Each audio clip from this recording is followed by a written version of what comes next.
Hi guys, welcome back to the channel. So if your Frigidaire water dispenser is not working, getting no water or weak flow can be really frustrating, especially when the ice maker may still function normally.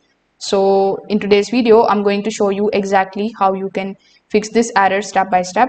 So first of all, you need to check the water supply connection. So you need to confirm that your refrigerator has the proper water supply.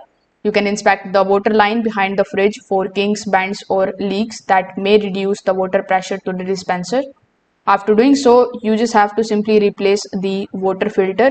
So a clogged or expired water filter is one of the most common reasons for the poor or no water flow. So if the filter hasn't been changed recently, you just have to simply replace it with compatible Frigidaire filter in order to restore the proper pressure. Now, inside the refrigerator door, the dispenser water tube can sometimes freeze.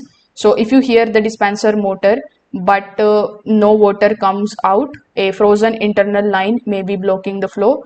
So, thawing the line carefully can often solve this particular problem. Now, if the pressing the dispenser pedal produces no sound or no response, the dispenser switch may be faulty. So if the switch works but the water still doesn't flow, it means that the water inlet line may not be opening properly.